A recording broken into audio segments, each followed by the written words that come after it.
Good evening friends, स्वागत आप सभी का हमारे यूट्यूब चैनल उत्कर्ष नर्सिंग लाइव क्लासेज में। आज की क्लास में हम डिस्कस करने वाले हैं स्टरलाइजेशन के बारे में। एंड लास्ट क्लास में हम डिस्कस कर चुके हैं जो आपका मेडिकल सर्जिकल एसेप्सिस होता है उसके बारे में। उसके अंदर मेन इंपॉर्टेंट जो टर्मिनोलॉजी है वो हम डिस्कस कर चुके थे। एंड उसके अलावा जो भी आपके हैंड वॉशिंग होती है, medical hand washing, surgical hand washing, क्या टाइम पीरियड होता है, कौन सा सॉल्यूशन यूज करते हैं, एटलीस्ट टाइम क्या होता है, ये सब डिस्कस कर चुके थे हम। And important thing last class से अपना छूट गया था 5 movement of hand hygiene. Step and hand hygiene movement दोनों बहुत डिफरेंट हैं, सो आप इसका ध्यान रखना। सो इसको हम डिस्कस करेंगे सबसे लास्ट के अंदर, जो इसके डायग्राम है उसका तो हम उसको डिस्कस करेंगे सबसे लास्ट में। एंड जो स्टरलाइजेशन से आपके जो भी डायग्राम बनते हैं वो हम सबसे लास्ट में डिस्कस करेंगे। सो काफ़ी इंपॉर्टेंट टॉपिक है, डेली एम्स में यहाँ से क्वेश्चन पूछ चुका है, हर बार क्वेश्चन आता है, इसलिए इस टॉपिक को मैंने ऐड किया है। एंड काफ़ी इंपॉर्टेंट है, काफ़ी इजी है, बस आपको यहाँ पे नाम याद रखने हैं, केमिकल नाम याद रखना है, उनका फंक्शन क्या है, कौन कौन सी जगह पे इनको यूज़ करते हैं, ठीक है। सो पूरी डिटेल इस वीडियो में है, जो वीडियो को शुरू से लेकर लास्ट तक जरूर देखना है। एंड इमेज बेस्ड क्वेश्चन क्या पूछा गया है डेली एम्स में अब तक, वो भी मैं आपको बताऊँगा यहाँ से, ठीक है। सो क्लास काफ़ी इंपॉर्टेंट है। सो वीडियो को लाइक शेयर जरूर कर दीजिएगा, न्यू स्टूडेंट तो चैनल को सब्सक्राइब कर दीजिएगा। सो शुरू करते हैं गाइस। फर्स्ट आता है अपना स्टरलाइजेशन। एंड स्टरलाइजेशन की डेफिनेशन इंपॉर्टेंट है यहाँ पे, क्योंकि अपन ने लास्ट क्लास में डिस्कस किया था डिसइंफेक्टेंट की डेफिनेशन। डिसइंफेक्टेंट, ठीक है, याद हो तो किसी को डिसइंफेक्टेंट के अंदर क्या डिफरेंट था। डिसइंफेक्टेंट में डिफरेंट ये था, तो पहले स्टरलाइजेशन का डेफिनेशन देखना। A process where pathogenic and non pathogenic micro organism are destroy with their spore, ठीक है। मतलब कि यहाँ पे pathogenic non pathogenic micro organism को डिस्ट्रॉय तो करेंगे ही, उसके साथ में वहाँ के जो उनके स्पोर्स होते हैं वो भी डिस्ट्रॉय हो जाएंगे। लेकिन डिसइंफेक्टेंट के अंदर ऐसा नहीं था, उनके स्पोर वहाँ पे रह जाते हैं, ठीक है, स्पोर वहाँ पे छूट जाते हैं। सो वही माइन्यूट से डिफरेंट है दोनों डेफिनेशन में। ये एग्जाम में क्वेश्चन आ चुका है ये दोनों डेफिनेशन से, सो डिफरेंस ध्यान रखना। डेली एम्स में यहाँ से क्वेश्चन आ चुका है, ठीक है, ये इंपॉर्टेंट डेफिनेशन है। अब इसके बाद आते हैं कि सर स्टरलाइजेशन के मेथड कौन कौन से होते हैं, क्योंकि ये इंपॉर्टेंट होते हैं। तो स्टरलाइजेशन के जो जनरली जो मेथड देखे जाते हैं वो है आपका cold sterilization is also known as chemical sterilization. इसमें कौन कौन से केमिकल होते हैं जो स्टरलाइजेशन के ऐसे एक्ट करते हैं। देन मॉइस्ट हीट स्टरलाइजेशन, उसके अंदर आपका ऑटोक्लेव आता है। ड्राई हीट स्टरलाइजेशन के अंदर आपका हॉट एयर ओवन आता है। रेडिएशन मेथड, ठीक है। देन आता है आपका फिजिकल मेथड। देन आता है गैस स्टरलाइजेशन, जिसको आप फ्यूमिगेशन के नाम से भी जानते हैं। इकोसिल्ड, ईटीओ, सल्फर डाइऑक्साइड गैसेज, ठीक है, जो आपके स्टरलाइजेशन में काम आती है हॉस्पिटल के अंदर। सो ये सब हम यहाँ पे डिस्कस करने वाले हैं। पूरा स्टरलाइजेशन हम इसी लेक्चर में फिनिश करेंगे, ठीक है ना, with image based question. And last में यहाँ से अपने 10 MCQ क्वेश्चन मैंने ऐड किए हैं जो अब तक एग्जाम में आ चुके हैं, ठीक है, इंपॉर्टेंट है। सो ध्यान से देखना, लास्ट में MCQ भी आएंगे आपके। सो अब आता है आपका फर्स्ट केमिकल स्टरलाइजेशन। मेथड के अंदर हमने पढ़ रहे हैं, फर्स्ट मेथड आता है केमिकल स्टरलाइजेशन, ठीक है। तो केमिकल स्टरलाइजेशन का दूसरा नाम क्या है, कोल्ड स्टरलाइजेशन, जो आप अपने ऊपर देख लिया था, ध्यान रखना। कोल्ड स्टरलाइजेशन का दूसरा नाम है केमिकल स्टरलाइजेशन, ठीक है। देन अब इसके अंदर जो इंपॉर्टेंट क्वेश्चन बनते हैं यहाँ से बनते हैं type of chemical sterilization, type of chemical sterilization and उनके यूजेस कहाँ कहाँ पे होते हैं, ये आपका इंपॉर्टेंट है। तो देखो टाइप से आपका फर्स्ट आता है फिनॉल। फिनॉल नाम तो बहुत लोगों ने सुन रखा है फिनॉल, लेकिन एग्जामिनर आपसे फिनॉल ना देके क्या देगा, कार्बोलिक एसिड। सो फिनॉल का केमिकल नेम क्या है, आपसे पूछ ले तो कार्बोलिक एसिड फिनॉल का केमिकल नेम होता है, ठीक है। सो कार्बोलिक एसिड फिनॉल का केमिकल नेम होता है। ये क्वेश्चन यहाँ से आ चुका है कि phenol is more powerful chemical use in hospital. ये ऐसा केमिकल है, इतना पावरफुल होता है कि जिसको हॉस्पिटल में क्लीनिंग या मोपिंग, जो फर्श वगैरह पे जो मोपिंग करते हैं, क्लीनिंग करते हैं, उसके अंदर काम में लेते हैं। सो एग्जामिनर क्वेश्चन करेगा कि हॉस्पिटल में काम में लिया जाने वाला मोर पावरफुल केमिकल कौन सा होता है। ये क्वेश्चन आ चुका है LNJP 2014 में, ये क्वेश्चन पूछ चुका है आपके, ठीक है। ध्यान रखना, क्वेश्चन इंपॉर्टेंट लगता है एंड बनेगा भी, मोर पावरफुल है, ठीक है। देन फिर आता है कि सर इसकी कंसंट्रेशन कितनी लेते हैं, कितना अमाउंट लेते हैं, कि आपका ऐसा तो है नहीं पूरा फिनॉल ही होता है उसके अंदर, ठीक है ना, क्योंकि बहुत पावरफुल होते हैं। सो 1 ml तो आपका क्या होता है, इसके अंदर फिनॉल होता है, 1 ml फिनॉल होता है, ठीक है। एंड बाकी जो इसमें 100 ml होता है वो आपका क्या होता है, वाटर होता है, ठीक है। सो क्या कंसंट्रेशन रहती है, 1 ml phenol and 100 ml water रहता है यहाँ पे, ठीक है। ये फिनॉल से क्वेश्चन क्लियर है, इसको ध्यान में रखना आप। ये वाला क्वेश्चन बनेगा यहाँ से। जो अब आता है आपका लाइसोल, स्पेलिंग दोनों तरीके से आती है एग्जाम के अंदर, क्योंकि हर बुक में अलग अलग दे रखी है, लाइसोल एंड लाइसोल, ठीक है। सो इसमें कंपोजिशन क्या क्या आते हैं, इसमें कौन कौन से केमिकल आते हैं लाइसोल के अंदर, तो आपका सिट्रेमाइड, ध्यान रखना, cetrimide and soap and water solution, ठीक है, ये आपके इसके अंदर कंपोजिशन आते हैं, ठीक है। यहाँ तक क्लियर है सभी को। तो कंपोजिशन क्या क्या हुई है, सिट्रेमाइड, सोप एंड वाटर, ठीक है। सो ये आपका इससे इसको ध्यान में रखिएगा, काफ़ी इंपॉर्टेंट है ये, सिट्रेमाइड से क्वेश्चन बनेगा, है ना। तो अब इसको कहाँ काम में लेते हैं, वही जैसे फिनोल को काम में लेते हैं, सेम कंसंट्रेशन रहेगी, वही फंक्शन रहेगा for mopping and concentration same है, ठीक है, कितना लेंगे। और इसको कहाँ यूज करते हैं, use for mackintosh rubber sheet disinfection, जो पेशेंट के लिए यूज करते हैं मैकिन्टॉश वगैरह, ठीक है, ताकि जब पेशेंट बेड वेटिंग वगैरह कर देता है उस दौरान उस मॉइस्चराइजेशन से प्रिवेंट करने के लिए आप वहाँ पे मैकिन्टॉश यूज करते हैं, ठीक है, ताकि एंड रबर सीट डिसइंफेक्शन के लिए। एंड वही कंसंट्रेशन 140 रेशियो उसका रहने वाला है। देन आता है disinfection to the thermometer, question बनेगा तो इसमें यहाँ से बनेगा कि थर्मोमीटर को क्लीन करने के लिए कौन कौन से केमिकल काम में लेते हैं। तो देखो ध्यान से देखना, थर्मोमीटर को क्लीन करने के लिए आपका एक तो लाइसोल, एक सेवलोन एंड डिटोल, ये 3 केमिकल काम में लेते हैं, ठीक है। मैंने लास्ट क्लास में बताया था क्वेश्चन क्लास में, लाइसोल का कंसंट्रेशन होता है 140, सेवलोन का होता है 120 एंड डिटोल का होता है 140। ये याद रखना LSD के नाम से, ठीक है। ये LSD ये किसके लिए, ये थर्मोमीटर के लिए होते हैं, ये सब थर्मोमीटर के लिए हैं, ठीक है। तीनों काम में लेते हैं ओनली थर्मोमीटर के लिए, क्लीन करने के लिए थर्मोमीटर का। तो लाइसोल आपका कहाँ पूछेगा, अगर एग्जामिनर क्वेश्चन करेगा तो एक्सेप्ट में करेगा कि कौन कौन से सॉल्यूशन यूज होते हैं जो थर्मोमीटर को क्लीन करने के काम में आते हैं, एक्सेप्ट, ठीक है। यहाँ तक क्लियर है, ये देख लेना आप। अब आता है डिटोल, तो डिटोल से देखो, डिटोल से क्या क्वेश्चन बनेगा, डिटोल सबसे पहले तो केमिकल नेम क्या है, क्लोरोक्सेनॉल, डिफरेंट है क्लोरोहेक्साडीन, क्लोरोक्सेनॉल में दोनों में डिफरेंस है, ध्यान रखना, ये क्वेश्चन आएगा, ठीक है। सेवलोन में आता है आपका सिट्रामाइड प्लस क्लोरोहेक्साडीन, जबकि डिटोल में आता है क्लोरोहेक्सेनॉल, नॉल ओल लगा है लास्ट में, ठीक है, इसको ध्यान रखना, डिफरेंट है। Use disinfection to the thermometer, अभी मैंने डिस्कस किया था LSD, वही कंसंट्रेशन जो बताई थी। और क्या है, डिटोल एक आपका एक एंटीसेप्टिक सॉल्यूशन है, डिटोल क्या है, एक एंटीसेप्टिक सॉल्यूशन है, तो लोग इससे काफ़ी यूज कर रहे हैं ट्रेंड के अंदर, हाथों को सैनिटाइज करने में डिटोल को, ठीक है ना। सो वही एंटीसेप्टिक सॉल्यूशन है, बैक्टीरिया को किल करने का काम करता है। अब आता है आपका नेक्स्ट पोटेशियम परमैंगनेट, तो पोटेशियम परमैंगनेट का इसका जो फॉर्मूला होता है KMnO4 के से नाम से जानते हैं पोटेशियम परमैंगनेट को। एंड इसको कहाँ कहाँ यूज़ करते हैं, तो रिड्यूस हार्डनेस ऑफ वाटर, यहाँ से क्वेश्चन बनेगा तो एक्सेप्ट में बनेगा, अगर वो डीपली जाके पूछना चाहो तो एक्सेप्ट में क्वेश्चन बनाएगा। तो reduce hardness of water, use for mouth wash, mouth wash को क्लीन करने के लिए कितना कंसंट्रेशन लेते हैं, 1 ml आपका KMnO4 एंड 5000 आपका वाटर, ठीक है। Use for sterilization of OT fumigation के अंदर क्रिस्टल ऑफ KMnO4 आपके वहाँ पे काम में लेते हैं, फॉर्मेलिन के साथ में KMnO4 को मिक्स किया जाता है, जिसकी वजह से फॉर्मेल्डिहाइड गैस का प्रोडक्शन होता है, जिसे हम क्या कहते हैं, फ्यूमिगेशन कहते हैं। तो इसीलिए बोला गया है use for sterilization of OT, मतलब कि फ्यूमिगेशन में भी आपका पोटेशियम परमैंगनेट काम में आता है। देन फ्लैक्टस ट्यूब जहाँ इंसर्ट करते हैं वहाँ पे भी आपका पोटेशियम परमैंगनेट का सॉल्यूशन लेते हैं, ताकि हम पता लगा सके कि पेशेंट के अंदर गैस है नहीं है, टॉपिक आएगा तो समझा दूंगा। एंड एक और होता है फॉर ब्लैडर इरीगेशन, जब भी ब्लैडर इरीगेशन तो पोटेशियम परमैंगनेट सॉल्यूशन यूज करते हैं, कितना कंसंट्रेशन होता है, 1:1000, 1:10,000, ठीक है, सॉरी 10,000 है, इसको ध्यान रखना, ये वाले इंपॉर्टेंट है, ये पूछेगा एग्जाम में, आ चुका है एग्जाम में, ठीक है, कि कितना कंसंट्रेशन है। सो ये एंड ये ध्यान रखना, ये तो भी आपका आएगा तो वहाँ पे समझा दूंगा मैं, यहाँ से इंपॉर्टेंट ये दोनों हैं पोटेशियम परमैंगनेट से। नाउ क्वेश्चन जो 5th आता है आपका, ठीक है, 5th आता है बीटाडीन से, बीटाडीन से ध्यान रखो, बीटाडीन इंपॉर्टेंट है, तो देखते जाओ। केमिकल नेम क्या है बीटाडीन का, पोआइडीन आयोडीन, ठीक है, पोआइडीन है, ये आई है इसमें, ठीक है, पोआइडीन आयोडीन इसका केमिकल नेम है सबसे पहली बात तो।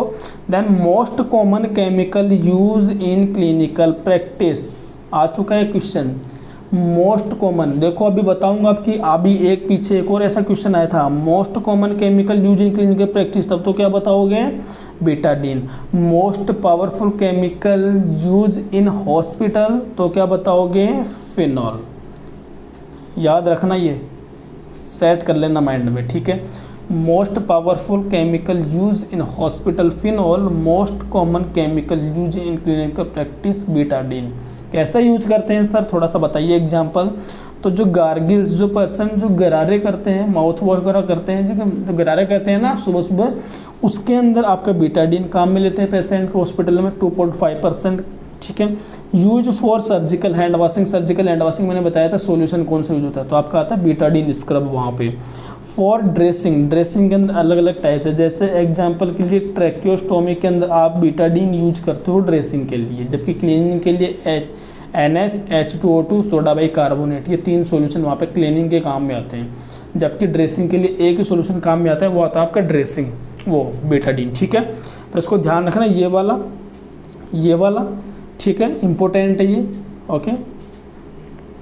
एंड अब आता है आपका स्प्रिट। सो स्प्रिट से क्या क्वेश्चन आएगा, देखो स्प्रिट से इम्पोर्टेंट है। सो स्प्रिट के अंदर काफ़ी ट्रेंड में चल रहा है, या कोरोना की वजह से स्प्रिट, हर लोग जान चुके हैं स्प्रिट में क्या होता है, तो सब बताते हैं कि स्प्रिट के अंदर 70% अल्कोहल होता है, ये नहीं बताते कौन सा होता है। सो आप बताना इसमें कौन सा होता है, 70% आइसोप्रोपाइल अल्कोहल होता है, ये क्वेश्चन आ चुका है एग्जाम में, 70% आइसोप्रोपाइल अल्कोहल होता है। एंड ये एक ऐसा केमिकल है जो कि क्विक डिसइंफेक्शन करता है आर्टिकल्स को, कितनी देर में, विद इन 2 मिनट के अंदर ये डिसइंफेक्टेंट कर देता है आर्टिकल्स को, अगर आप इसकी सहायता से क्लीन करते हैं तो।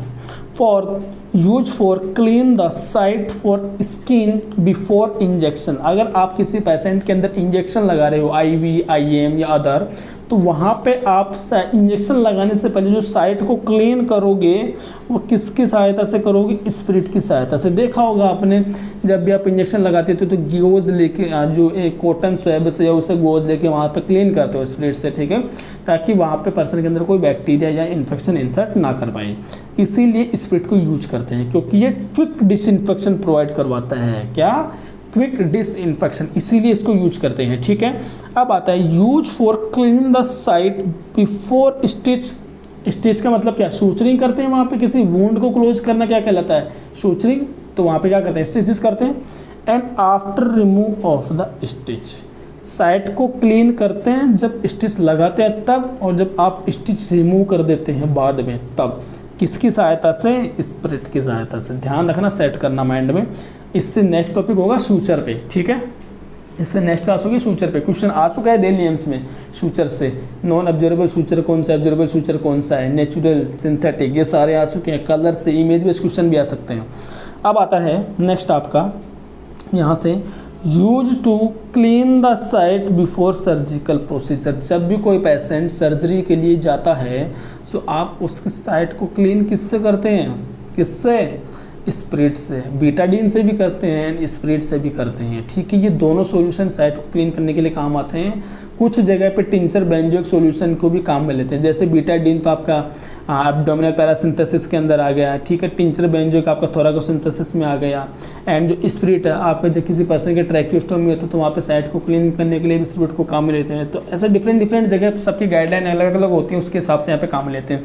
सो स्प्रिट भी एक ऐसा सोल्यूशन है जो काम में आता है, किसको करने में, साइट को क्लीन करने में। प्री ऑपरेटिवली या कोई सर्जिकल प्रोसीजर होने जा रहा है तो स्प्रिट को काम में लेते हैं। तो ठीक है, यहाँ तक क्लियर है सभी को।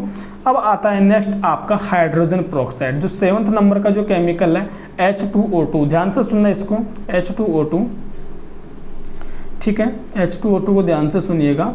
जो H2O2 है इसको हम हाइड्रोजन पेरोक्साइड भी कहते हैं। इसको कहाँ काम में लेते हैं, माउथ वॉश में काम में लेते हैं, ठीक है। इसको कहाँ काम में लेते हैं, माउथ वॉश में काम में लेते हैं। एंड इसको एयर इरीगेशन में काम में लेते हैं। एयर इरीगेशन में इसका जो कंसंट्रेशन होता है 1:2 होता है, ठीक है।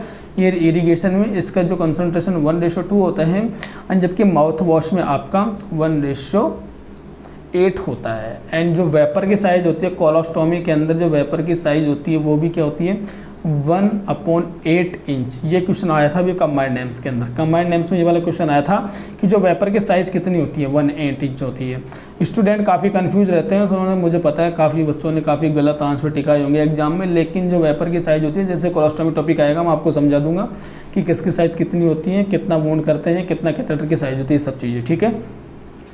तो अब देखिए इसके अंदर लास्ट में आता है, इसमें नेक्स्ट आता है जो एयर इरीगेशन में काम में लेते हैं, ठीक है। वूंड इरीगेशन व्हेन पस इज प्रेजेंट। तो यहाँ पे बात ध्यान रखना, अगर नॉर्मल केस होता है, नॉर्मल केस जैसे मान लीजिए पस नहीं है, ओनली वूंड प्रेजेंट है वहाँ पे, ठीक है, तो आप वहाँ पे क्या करोगे, यूज करोगे नॉर्मल सलाइन, ठीक है। क्या यूज करोगे, नॉर्मल सलाइन। अगर लेकिन उस वूंड के अंदर पस फॉर्मेशन हो गया है, पस का फॉर्मेशन हो गया, तब आप क्लीन करोगे किससे, H2O2 से। ये आपका आएगा, ठीक है, इम्पोर्टेंट है ये।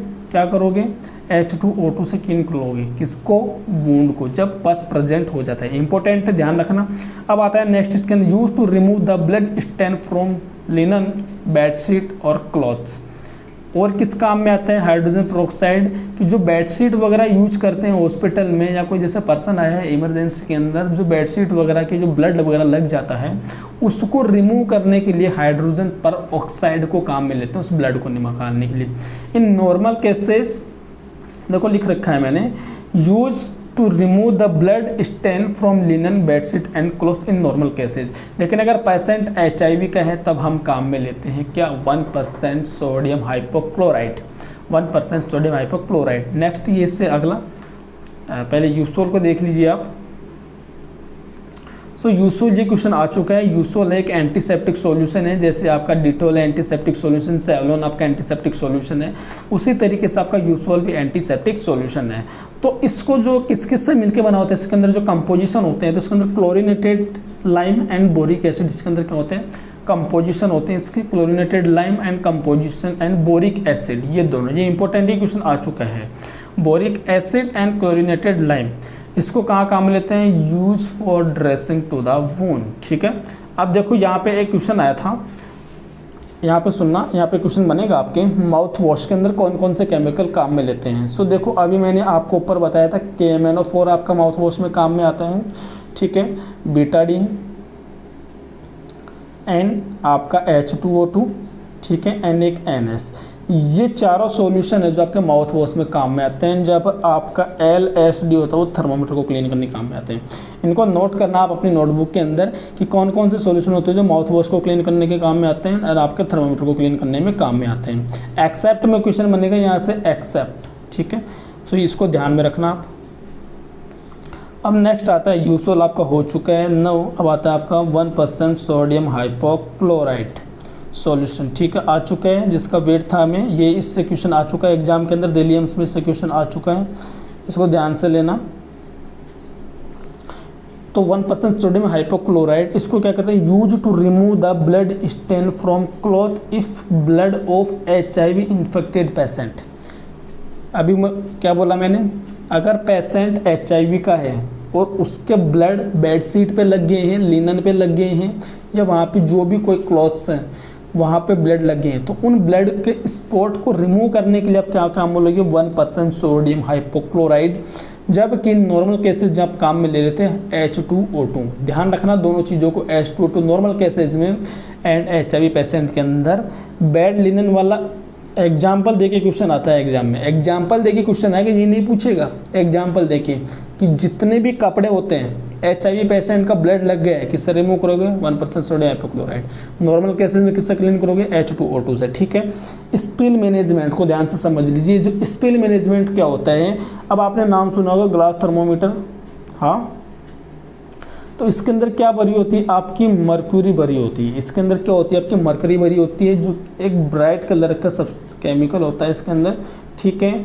तो बाय द वे मान लीजिए आपसे ग्लॉस थर्मोमीटर टूट जाता है, मेरा क्वेश्चन आपसे ग्लॉस थर्मोमीटर आज इन्वेंटेड बाय, कि ग्लॉस थर्मोमीटर को किसने डेवलप किया था, ठीक है, glass thermometer are invented by ये मेरा क्वेश्चन है, आप बताओगे कौन से साइंटिस्ट है जिन्होंने ग्रोथ थर्मोमीटर के बारे में बताया था। तो मैंने क्या पूछा है, स्पिल मैनेजमेंट। तो क्या होता है, जब वो मरकरी किसी फर्श वगैरह पे गिर जाती है सो उसकी वजह से क्या होता है, वो काफ़ी हार्मफुल होती है, एक पॉइजनिंग सब्सटेंस होता है। तो उसकी वजह से पेशेंट को, जो वहाँ पे कोई बच्चा अगर किसी ने उसको बाय द वे किसी बाई मिस्टेक शक कर लिया या किसी और ने उसे टेस्ट कर लिया, उसकी वजह से पर्सन के अंदर डिसेबिलिटी देखी जाती है, मेंटल प्रॉब्लम देखी जाती है, लर्निंग डिफिसिट।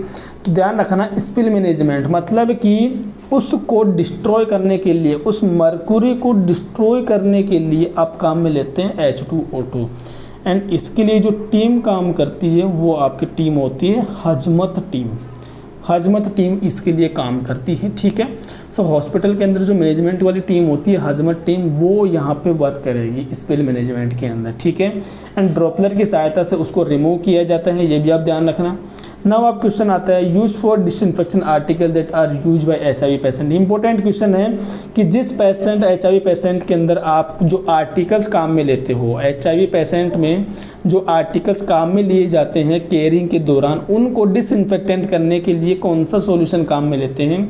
आप क्या आंसर करोगे, 1% सोडियम हाइपोक्लोराइड आपका आंसर होना चाहिए। 1% सोडियम हाइपोक्लोराइड आंसर होगा, बिल्कुल राइट है ना, ठीक है। आप देखो ये बात ध्यान रखना, ये वाली चीज़, ये नॉर्मल केसेज में H2O2 से ब्लड कपड़ों पे क्लीन कर रहे थे, HIV पेशेंट में सोडियम हाइपोक्लोराइड।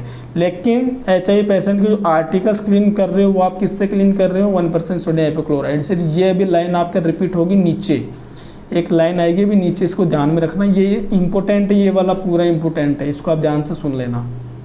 देखो नीचे मैंने 2 नोट लगा के लिखे हैं यहाँ पे, जो आपको स्क्रीनशॉट ले लेना इसका। फॉर माउथ वॉश हम कौन कौन से सॉल्यूशन यूज करते हैं, KMNO4, बीटाडीन, H2O2, NS, ठीक है। एंड जबकि थर्मामीटर को क्लीन करने के लिए लाइसोल, डेटॉल, सेवलॉन, ठीक है। लाइसोल, डेटॉल और सेवलॉन आप क्लीन काम में लेते हो, ठीक है। यहाँ तक क्लियर है सभी को। सो अब हम नेक्स्ट मूव करते हैं यहाँ पे, इसके बाद वाला, ठीक है, वो आता है आपका कौन सा, साइडेक्स। ये इंपॉर्टेंट है साइडेक्स, तभी मैंने बोला था अभी आपका एक वहाँ पे इंपॉर्टेंट बात आएगी, उसको ध्यान से सुनिएगा। साइडेक्स से 2% ग्लूट्रेल्डिहाइड है, 2% ग्लूट्रेल्डिहाइड, ये साइड नहीं है, यहाँ तक ही एनफ है, 2% ग्लूट्रेल्डिहाइड, ठीक है। 2% ग्लूट्रेल्डिहाइड इसको दूसरा नाम होता है, इससे भी क्वेश्चन आता है, साइडेक्स बोल दें, 2% ग्लूट्रेल्डिहाइड बोल दें। सो ये क्या है, ये कंप्लीट स्टरलाइजेशन करवाता है, किक डिसइंफेक्शन करवाता है आपका स्प्रिट, जबकि कंप्लीट स्टरलाइजेशन कौन करवा देता है, आपका साइडेक्स, 100% स्टरलाइजेशन। तो जितनी भी स्कोपी होती हैं, यहाँ से कंबाइंड एम्स में क्वेश्चन आ चुका है, दिल्ली एम्स में क्वेश्चन आ चुका है, इसके अलावा भी कंबाइंड के अलावा भी, कि जितनी भी आपकी स्कोपी दिख जाए आपको क्वेश्चन में, ठीक है, स्कोपी दिख जाए तो आप राइट आंसर करना साइडेक्स पे या 2% ग्लूट्रेल्डिहाइड पे। एग्जांपल के लिए एंडोस्कोपी, कोलोनोस्कोपी एंड एम्बूबैग वगैरह एंड और अदर स्कोपी, जो भी आपको लगे कि हाँ यहाँ पे आपसे एग्जाम में क्वेश्चन पूछा है तो आप राइट आंसर करना साइडेक्स पे। होल आर्टिकल्स, और ध्यान से सुनना, इसके अलावा भी जितने भी आर्टिकल्स, एग्जाम्पल के लिए प्लास्टिक आर्टिकल्स, शार्प आर्टिकल जैसे आपकी सीजर्स वगैरह हो गए, स्कालपेल, ब्लड वगैरह, जो ब्लेड होती हैं, देन ऑल ब्लंट आर्टिकल्स, ठीक है, जो ब्लंट आर्टिकल्स होते हैं, इन सबको किससे क्लीन किया जाता है, तो आप कहोगे किससे, साइडेक्स से क्लीन किया जाता है। Use for sterile articles use by patient, यही लाइन अभी आपकी ऊपर आई थी कि जो HIV पेशेंट के अंदर आर्टिकल्स को क्लीन करने के लिए हम यूज कर रहे थे वहाँ पे तो 1% सोडियम हाइपोक्लोराइड, जबकि यहाँ पे भी हम HIV पेशेंट के अंदर आर्टिकल्स को क्लीन करने के लिए यूज कर रहे हैं 2% ग्लूट्रेल्डिहाइड। तो आपको ऐसी कंडीशन में अगर ऑप्शन में दोनों आ जाते हैं तब आपको क्या करना है, तो ऐसी कंडीशन में अगर आपके पास दोनों आ जाते हैं तो फर्स्ट प्रायोरिटी पे आप करना साइडेक्स को एंड सेकंड प्रायोरिटी पे करना 1% सोडियम हाइपोक्लोराइड।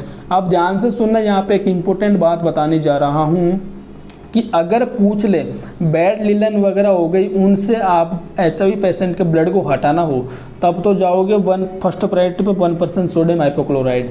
अगर आर्टिकल्स पूछ ले HIV पेशेंट को क्लीन करने तब आप पे जाओगे फर्स्ट प्रायोरिटी पे 2% ग्लूट्रेल्डिहाइड, ठीक है। उल्टा है दोनों में, दोनों बातों में उल्टा है, ध्यान रखना, ठीक है, कंसंट्रेशन करना। अगर फिर भी समझ नहीं आया तो बैक जाके देख लेना वीडियो को। अब आता है आपका सेवलॉन। तो सेवलॉन क्या है, एंटीसेप्टिक सॉल्यूशन है, ठीक है। डिटोल भी आपका एंटीसेप्टिक सॉल्यूशन है, यूजुअल भी एंटीसेप्टिक सॉल्यूशन है, सेवलॉन भी एंटीसेप्टिक सॉल्यूशन है। तो सेवलॉन है, इसके अंदर जो कंपोजिशन आता है क्लोरोहेक्साडीन प्लस सिट्रेमाइड, क्लोरोहेक्साडीन प्लस सिट्रेमाइड, ये दोनों आपके किस में आते हैं, सेवलॉन में आते हैं। सिट्रेमाइड आपका लाइसोल में भी आ रहा था ऊपर, तभी तो बोला था मैंने, ध्यान से सुनना, सिट्रेमाइड आएगा कहीं कंफ्यूज करने के लिए। एंड जबकि डिटोल में क्लोरोहेक्सिनेल था, यहाँ पे क्लोरोहेक्साडीन है, तो बोथ आर डिफरेंट टर्म्स, ठीक है, ध्यान से सुनना। Use to disinfect on the thermometer, लेकिन यहाँ पर रेशो चेंज हो गए, LSD, याद कर लो बात को, 20, 40 एंड 40, ये तो था वहाँ पे, ठीक है। तो थर्मोमीटर को क्लीन करने के लिए क्या काम में लेते हैं, सेवलॉन। तो all antiseptic solution are use to clean the thermometer, ठीक है। नाउ वुंड इरिगेशन के लिए भी काम में ले रहे थे। And prepare part before surgery, prepare part before surgery से पहले भी आप क्लीन कर सकते हो किसी पार्ट को, ठीक है, माइन्यूट सर्जरी में। अब यहाँ पे एक इम्पोर्टेंट नोट लगा के बात लिखी गई है, इसको ध्यान से सुन लीजिएगा, इम्पोर्टेंट बात है ये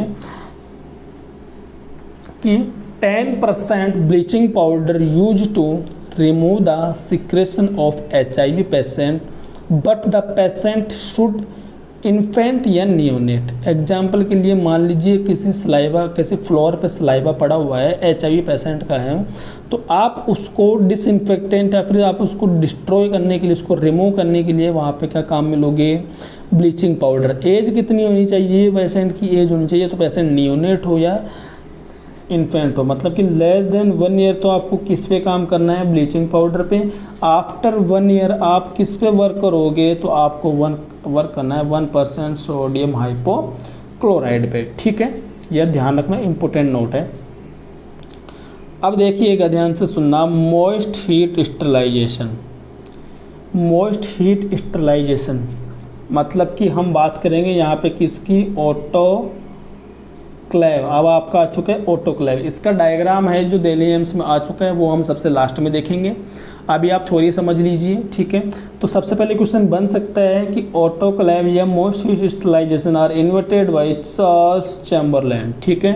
चार्ल्स चैम्बरलैन जो लुईस पास्चर के, जो ये उन्हीं से इन्फ्लुएंस हुए थे, मतलब कि उन्हीं के थ्रू, जैसे कि मतलब स्टरलाइजेशन की टेक्निक तो लुईस पास्चर ने दी थी, लेकिन उन्हीं से प्रभावित होकर इन्होंने एक और टेक्निक या एक और मेथड का फॉर्मेशन किया जिसका नाम था ऑटोक्लेव या मोस्ट हीट स्टरलाइजेशन। तो आपसे एग्जामिनर पूछ ले कि most heat sterilization invented by Charles Chamberland, और सेकंड ऑप्शन, सेकंड प्रायोरिटी पे आएगा आपका लुईस पास्चर, अगर ना दे रखा हो ये वाला तो। Is also known as autoclave, most heat sterilization also known as autoclave, और steam under pressure, steam under pressure, ठीक है। सो ये भी ध्यान रखना आप, इसके दूसरे नाम होते हैं, ऑटोक्लेव के दूसरे नाम है या फिर कुछ भी समझ। तो 3 नाम हो चुके हैं एक ही वर्ड के, एक ही चीज़ के 3 नाम हो चुके हैं। मोस्ट कॉमन, इंपॉर्टेंट क्वेश्चन है, फिर से याद दिलाऊंगा ऊपर वाली बातें, इंपॉर्टेंट क्वेश्चन है। मोस्ट कॉमन एंड चीपेस्ट का मतलब होता है सस्ता, ठीक है। Most common and cheapest method use in hospital, ध्यान से सुनना, सबसे ज़्यादा काम में लिया जाने वाला स्टरलाइजेशन का मेथड कौन सा है, ऑटोक्लेव। और सबसे ज़्यादा काम में लिया जाने वाला केमिकल कौन सा है, Betadine. Most powerful chemical use in hospital कौन सा है, फिनॉल, ठीक है। ये तीनों बात ध्यान रखना, इनको नोट कर लेना अलग से एक लाइन लगा के। ऑल आर्टिकल्स जैसे कि gauze, pad, drawsheet, silk suture and linen, इन सबको किससे स्ट्राइल करते हैं, ऑटोक्लेव से। फिर से सुनना, gauze, pad, sheet, drawsheet, silk suture and linen, इन सबको किससे स्ट्राइल करते हैं, आपके किससे स्ट्राइल करते हैं, मोस्ट हीट स्टरलाइजेशन पे। यहाँ पे कोई ब्लड वगैरह की बात नहीं हो रही है, नॉर्मली जो इनको स्ट्राइल किया जाता है वो इसी की सहायता से किया जाता है। एंड यहाँ पे अब एक वर्ड निकल के है, सिल्क सूचर। सूचर कल आएंगे अपने, सूचर की क्लास होगी। तो सिल्क सूचर एक कौन सा टाइप का सूचर है, नेचुरल नॉन ऑब्जर्वेबल सूचर है आपका silk suture, natural non observable suture. Non observable suture को हमेशा रिमूव करना पड़ता है, वो ऑब्जर्व नहीं होते हैं, तो ये क्या है, नेचुरल है। सिंथेटिक अलग होते हैं लेकिन ये नेचुरल है। इसी तरीके से क्वेश्चन आता है एग्जाम के अंदर कि नेचुरल नॉन ऑब्जर्वेबल सूचर कौन सा है, ऑप्शन में होंगे आपके पास सारे, तो आप राइट आंसर करना सिल्क स्विचर को, ठीक है। इसको किसकी सहायता स्टरलाइज करते हैं, ऑटोक्लेव के अंदर इसको स्टरलाइज किया जाता है।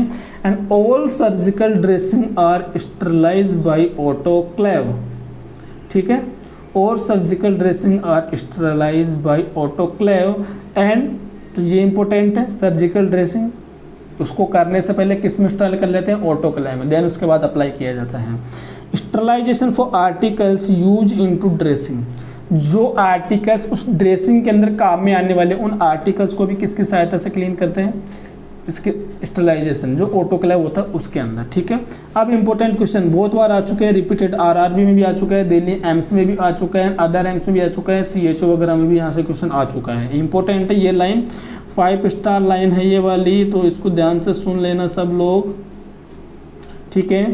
टेम्परेचर ऑफ ऑटोक्लेव कितना, 121 डिग्री सेल्सियस, फारेनहाइट में दे दे तो 250 degree Fahrenheit, 121 degree Celsius temperature for autoclave and 250 degree Fahrenheit for autoclave, क्या है ये टेम्परेचर है। एंड प्रेशर ऑफ ऑटोक्लेव, तो क्या आंसर करोगे, 15 lbs पर इंच स्क्वायर। आ चुके हैं ये क्वेश्चन, इंपॉर्टेंट क्वेश्चन है इसलिए बार बार जोर दे रहा हूँ इस बात पे, ये क्वेश्चन आ चुके हैं, नोट कर लेना, ठीक है।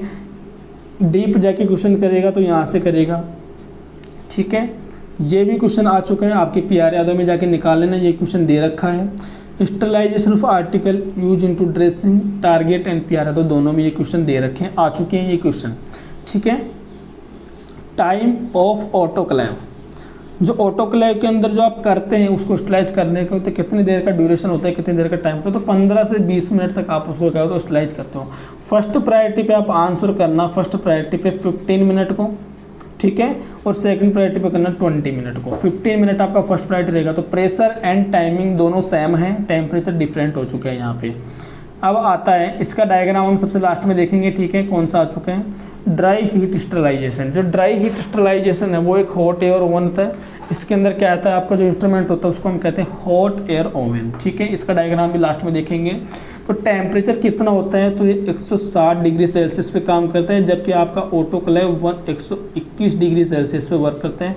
इसके अंदर जो टाइमिंग होती है 1 आवर्स या फिर एग्जामिनर 60 मिनट भी देके रख सकते हैं, लेकिन यहाँ पे जो ऑटोक्लेव के अंदर जो टाइमिंग होता है वो आपको होता है 15 मिनट, ठीक है।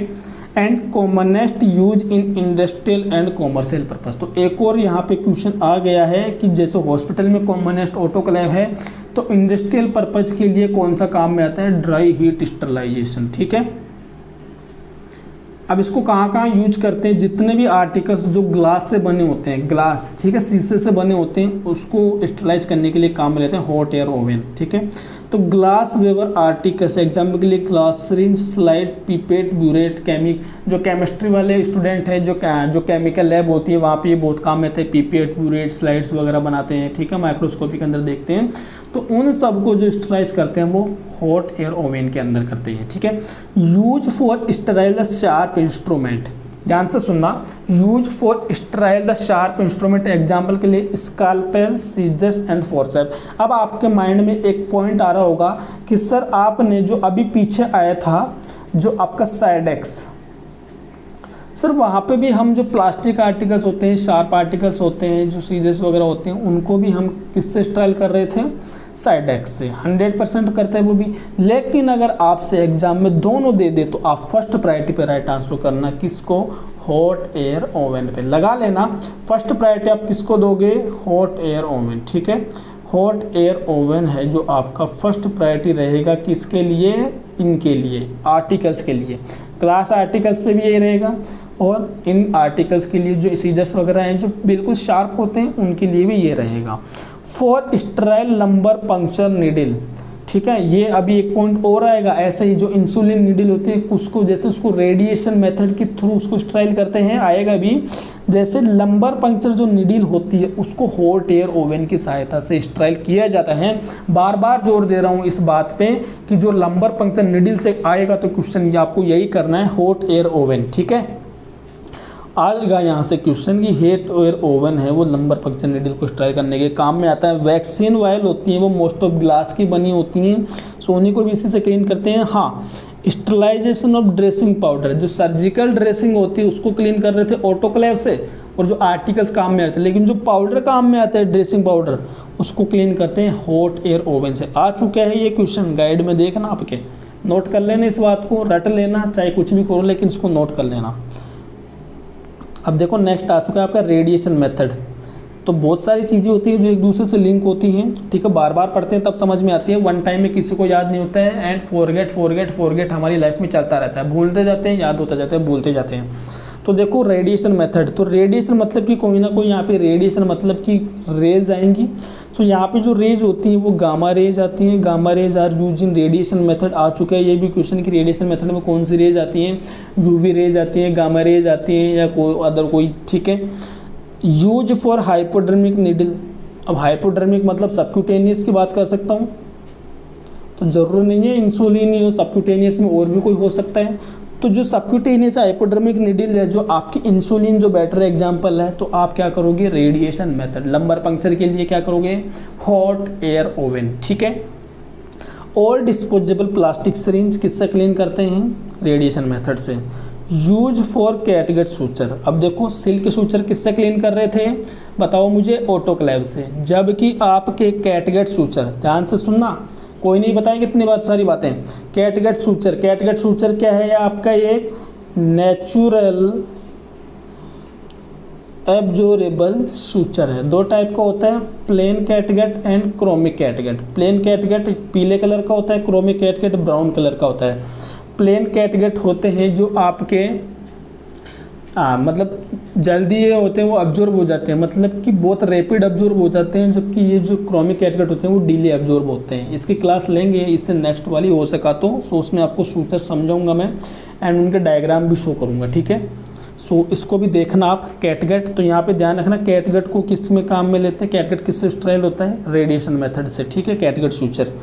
अब जो आता है यहाँ से क्वेश्चन आ चुका है कि ये आपका Foley's catheter, NG tube, cannula and swab. Foley's catheter, NG tube, cannula, swab किससे क्लीन करते हैं, किससे स्टाइल करते हैं रेडिएशन मेथड से। इंपॉर्टेंट है, ध्यान रखना, यूज इंपॉर्टेंट है। यहाँ पे यूज एग्जाम्पल देके क्वेश्चन करता है एग्जामिनर, ठीक है, एग्जाम्पल देके क्वेश्चन करता है, ये सब चीज़ें जो इंपॉर्टेंट है। Use for sterile surgical blade, surgical blade को भी इसी की सहायता से क्लीन किया जाता है रेडिएशन मेथड की सहायता से, ठीक है। यहाँ तक क्लियर है, नोट कर लेना। फिजिकल मेथड, अब फिजिकल मेथड में देखो ध्यान से सुनना, क्योंकि हमने ऊपर मेथड पढ़े हैं सारे, तो सारे मेथड आ चुके हैं आपके यहाँ पे। तो फिजिकल मेथड में सबसे पहला आता है आपका बॉइलिंग। तो बॉइलिंग इंपॉर्टेंट है, दिल्ली एम्स में भी रिसेंटली क्वेश्चन आया था ये कंबाइंड एम्स में। सो बॉइलिंग का जो टेम्परेचर, अब हमें पता होता है जब भी कोई चीज़ का टेम्परेचर 100 डिग्री सेल्सियस पे चला जाता है तो पानी उबलना शुरू हो जाता है। तो बॉइलिंग कितने भी होती है 100 डिग्री सेल्सियस पे। टाइमिंग क्या रहता है सर 15 से 30 मिनट तक ये है जो बॉइलिंग करते हैं किसी भी आर्टिकल्स को स्टाइल करने के लिए, 15 से 20 मिनट तक। फर्स्ट प्रायोरिटी पे आंसर पूछे तो 15 मिनट पे करना, ठीक है, नॉट 30 मिनट। 15 मिनट आप फर्स्ट प्रायोरिटी पे जाना, 30 मिनट आप सेकंड प्रायोरिटी पे जाना यहाँ पे, okay. Boiling is the commonest domestic method. तो डोमेस्टिक मतलब कि जो घरेलू, जो घरों के अंदर जो काम में लेते हैं, घर पे, होम पे, ठीक है, यहाँ पे लिख रहा हूँ मैं, जो होम पे जो काम में लेते हैं, हम क्या काम में लेते हैं बॉइलिंग। सो पूछेगा मोस्ट कॉमन डोमेस्टिक मेथड कौन सा होता है, स्टरलाइजेशन का बॉइलिंग होता है।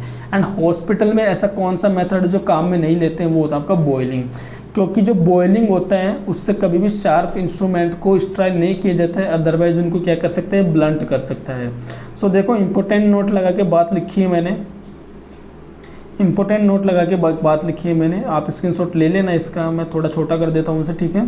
तो देखो sharp instrument like scissors can not boil because they can blunt. Important ये क्वेश्चन आया है एम्स में, ये क्वेश्चन आया हुआ है कि शार्प इंस्ट्रूमेंट को कभी बॉयल नहीं करते हैं, अदरवाइज उनके ब्लंट होने के चांसेस। ब्लंट का मतलब क्या होता है, एक तो शार्प मतलब क्या होता है, मतलब बिल्कुल नुकीला होता है, ब्लंट होता है वो थोड़ा सा मतलब नुकीला नहीं होता है ब्लंट, ठीक है ना, आप समझ रहे हो कि ब्लंट का मतलब क्या होता है। सो शार्प इंस्ट्रूमेंट को कभी बॉयल नहीं करते हैं। Boiling method of sterilization are not use in clinical practice. Important है, नोट सारे इंपॉर्टेंट होते हैं यहाँ पे, ठीक है।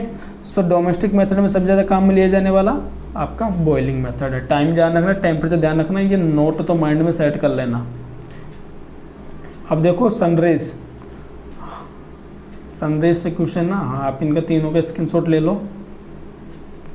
तो देखो सनरेज में, सनरेज के अंदर आपको पता है यूवी रेज आती हैं, एंड यूवी रेज क्या होती हैं, ये जैसे आपको पता होता है घरों के अंदर कई बार क्या होता है कि हम कहते हैं ना कि जैसे जो बिस्तर वगैरह होते हैं इनको हम धूप में डाल देते हैं। बहुत बार ऐसा होता है कि काफ़ी लोग होते हैं जैसे सफाई वगैरह करते हैं तब कपड़ों को क्या डालते हैं, धूप में डाल देते हैं। तो वो क्या है कि स्टरलाइजेशन का मेथड है।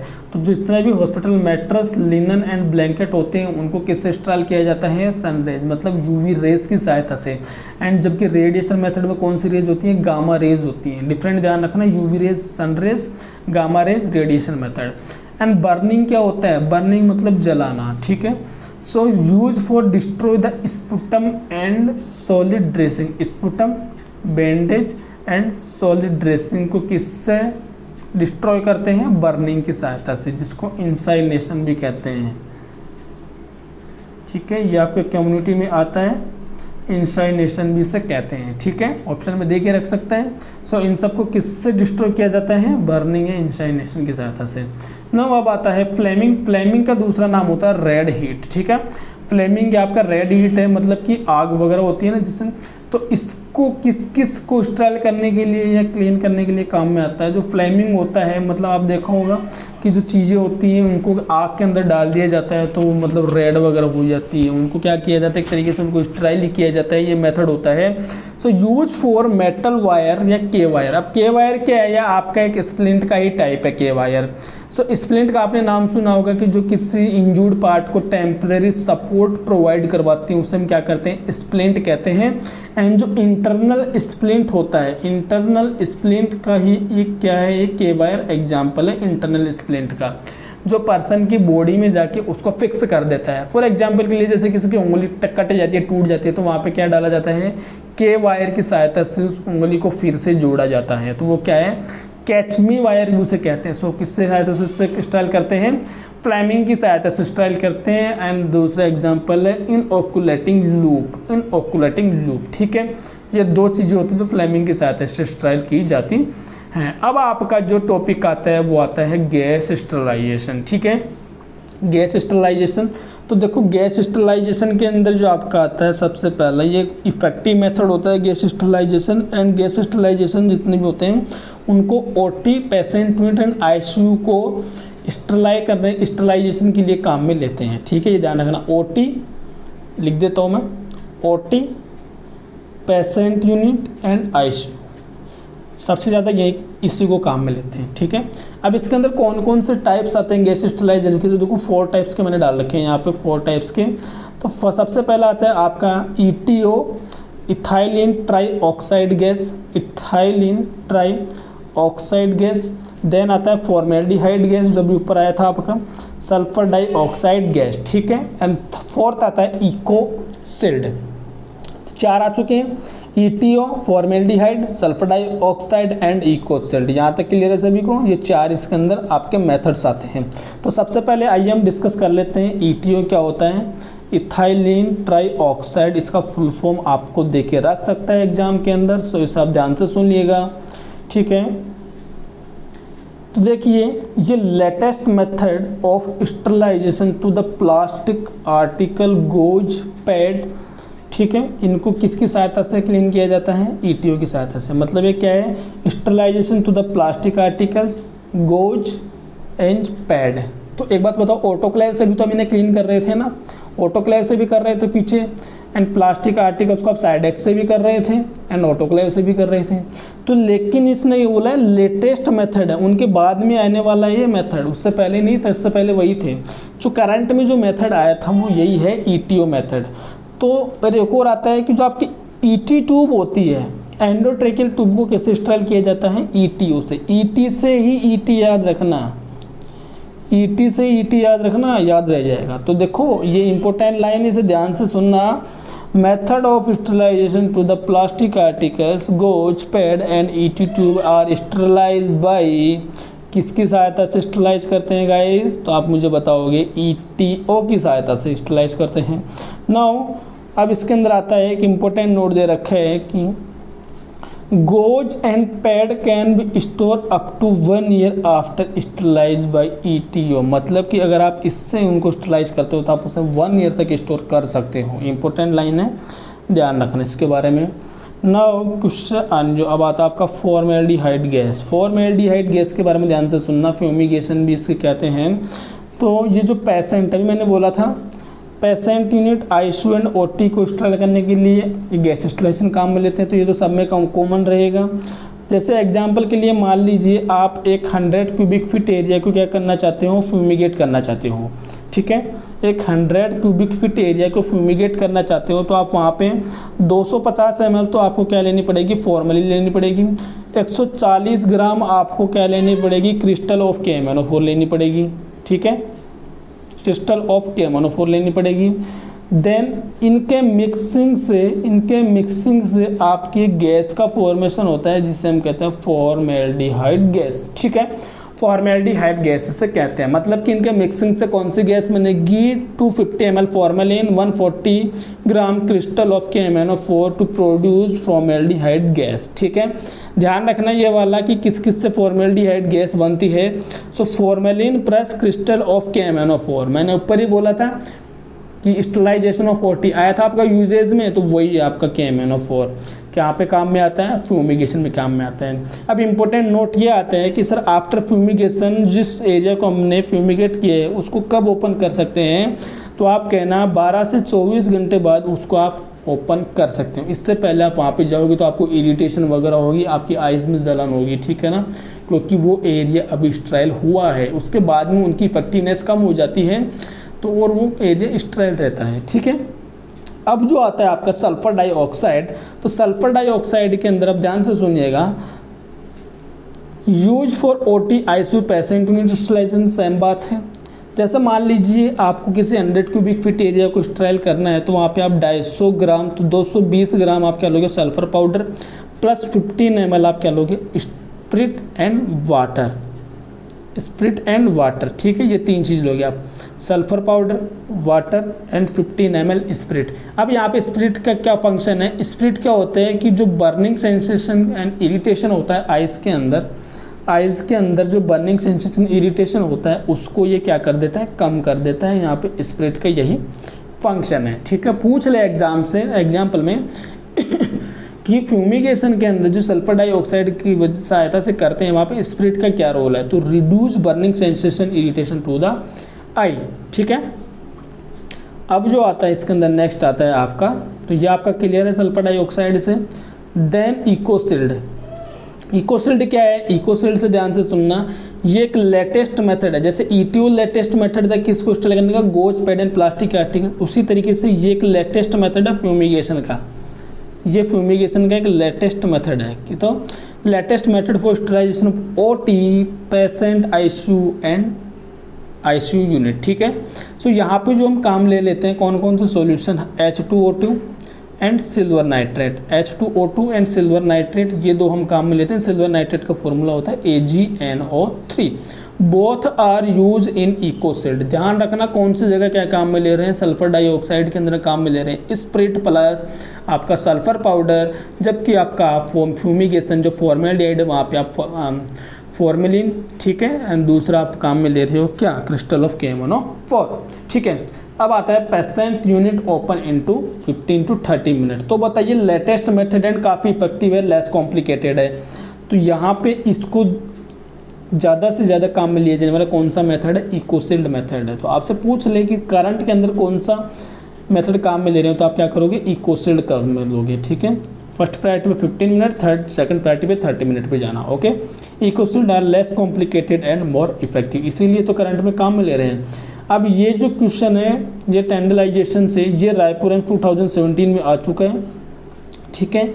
ये रायपुर एम्स 2017 में आ चुका है ये वाला क्वेश्चन, ठीक है। सो एक्सपोजर ऑफ मटेरियल, जिस मटेरियल को आप स्टाइल करना चाहते हो उसको आप क्या करोगे, steam eight under 100 degree Celsius, 100 degree Celsius के अंदर लोगे एंड 20 मिनट के लिए, कितनी देर के लिए, 20 मिनट के लिए, एंड कितने दिन तक, लगातार 3 डेज तक आपको उसको क्या करना है, स्टाइल करना है। मतलब कि आप उसको आप उसको क्या करोगे 100 डिग्री सेल्सियस पे 20 मिनट के लिए 3 दिन तक आपको लगातार रखना है, जो भी आपके पास मटेरियल स्टेराइल करना चाहते हो, ठीक है। उसको क्या बोलते हैं, टेंडलाइजेशन, ठीक है। ये इंपॉर्टेंट आ चुका है रायपुर एम्स में क्वेश्चन, क्या पता फिर से रिपीट हो जाए। अब देखिए आपके क्वेश्चन आ चुके हैं गाइज, यहाँ पे इंपॉर्टेंट क्वेश्चन है, जल्दी से आप इनका स्क्रीनशॉट ले लेना। और हर एक क्वेश्चन का जो मैंने पढ़ा दिया वो तो मैं छोड़ रहा हूँ, एंड जो नए पढ़ाए उनको हम ले लेंगे। तो contact period of sterilisation of Ambu bag with 2% glutaraldehyde, ठीक है। सो देखो जब किसी एम्बू बैग को ग्लूटाल्डिहाइड के अंदर रखा जाता है तो उसे 24 आवर्स के लिए रखते हैं, ठीक है। ये क्वेश्चन नहीं था ऊपर वाले में, तो हमने यहाँ बता दिया 24 आवर्स के लिए रखते हैं उसे। देन आता है second question, what is the solution are use in sterilisation of catheter and endoscopy, कि कैथेटर एंड एंडोस्कोपी को स्टरलाइज करने के लिए कौन सा सॉल्यूशन काम में लेते हैं। ये आंसर मुझे आप बताओगे क्योंकि मैंने पढ़ा दिया है। What is the chemical are use for sterile articles used by HIV patient, कि कौन सा केमिकल है जो आर्टिकल्स को स्टेराइल करने, HIV पेशेंट के आर्टिकल्स को स्टेराइल करने के लिए काम में लेते हैं। ये भी मुझे आप बताओगे, मैंने बता दिया है आपको, ठीक है। क्वेश्चन नंबर 4 है, method of sterilisation for articles use into dressing, ठीक है, कि method of sterilisation for articles used in dressing, ये भी मैंने आपको बता दिए है, ठीक है।